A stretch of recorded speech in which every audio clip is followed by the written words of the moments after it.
Au nom du Père et du Fils et du Saint-Esprit. Amen. La paix de Jésus soit dans votre maison, sa paix et sa joie. Alléluia. Nous lisons le Saint-Évangile selon Saint Luc, chapitre 7, versets 11 à 17. Jésus ressuscite le fils d'une veuve. Un peu plus tard se rendit dans une ville appelée Naïm. Ses disciples faisaient route avec lui. C'était toute une troupe. Comme il approchait de la porte de la ville, voici qu'on emportait pour l'enterrer un fils unique dont la mère était veuve. Les gens de la ville, en grand nombre, l'accompagnaient. À sa vue, le Seigneur eut pitié d'elle et lui dit « Ne pleure pas ». Puis il s'approcha et toucha le brancard. Les porteurs s'arrêtèrent. Jésus dit alors « Jeune homme, je te parle, lève-toi ». Et voici que le mort se redresse, s'assoit et commence à parler. Et Jésus le rend à sa mère. Une crainte religieuse saisit toute l'assistance. Il louait Dieu en ces termes. Un grand prophète s'est levé parmi nous, Dieu a visité son peuple. C'est cela même qu'on entendait dire de lui par tout le pays des Juifs, aussi bien que dans les régions voisines. Merci Jésus pour ta parole. Cet épisode est très important. Très important. Pour nous faire prendre conscience que Jésus est la justice. J'y reviens. Mais pas avant d'avoir parlé du contexte. Jésus marche avec ses apôtres et une foule. Il marche comme ça et il croise ce cortège funéraire. La dame est veuve, ça veut dire qu'elle est pauvre. La défense de la veuve et l'orphelin, de l'Église, la devise de la chevalerie, bien catholique, eh bien, c'était justement parce qu'à l'époque, aux époques anciennes, les veuves, il n'y avait pas de système de retraite, ni d'aide sociale, donc les veuves et les orphelins étaient les catégories les plus miséreuses et se retrouvaient souvent dans la rue. Et des gens les prenaient chez eux. C'était d'ailleurs une coutume chez les Hébreux de récupérer les orphelins dans leur maison, s'occuper d'eux. Donc Jésus marche à la tête des apôtres et du cortège et il croise ce convoi funéraire. Qu'est-ce qui nous saute aux yeux? C'est que cette veuve qui pleure son fils mort, qui était son seul moyen de subsistance, nous dit-on. Donc il n'y avait que lui. Donc c'était sa sécurité pour pas se retrouver à la rue. Elle l'aimait avant tout, ça on peut imaginer. Mais c'était son moyen de subsistance. Et Jésus, nous disons que Jésus est l'amour, la justice et la miséricorde. Jésus est la justice. Tiens.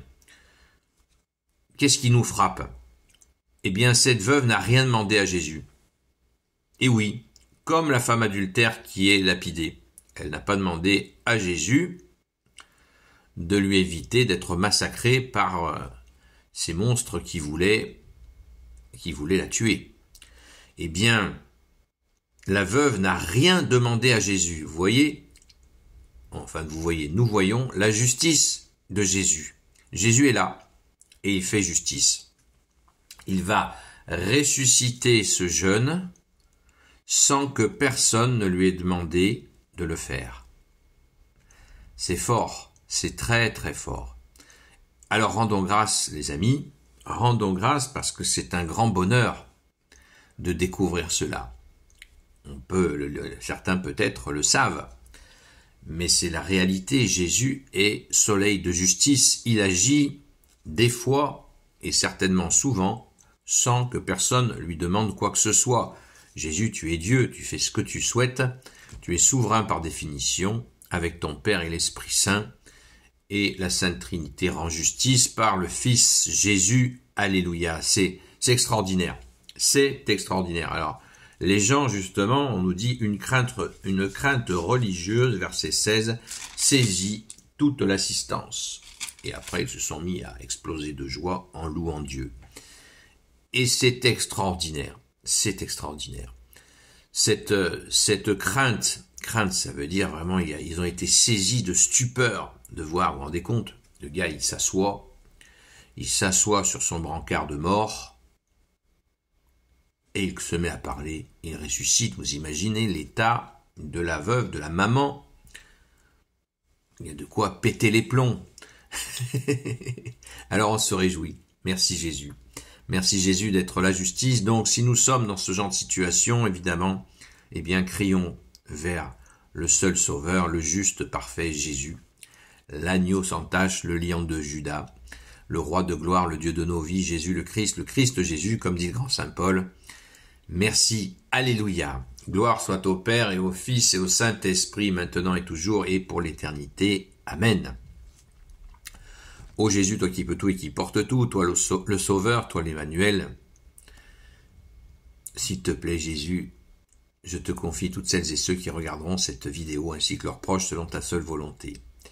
Sainte Marie, Reine des cieux, toi l'Immaculée Conception, toi qui écrases le serpent, toi qui es la lune sous tes pas, toi notre Mère, Notre-Dame, Saint Joseph, toi le juste et le saint, toi le sage, toi la terreur des démons, toi le saint gardien de la Sainte Église catholique apostolique, Sainte Marie-Madeleine, notre chère Sainte Patronne, et vous tous les saints et saintes, amis de Jésus, Saint Michel Archange qui est comme Dieu, Saint Gabriel Archange, Saint Raphaël Archange, et vous tous les anges qui servent Jésus, je vous confie toutes celles et ceux qui regarderont cette vidéo, ainsi que leurs proches, selon ta seule volonté, ô Jésus. Petite précision importante.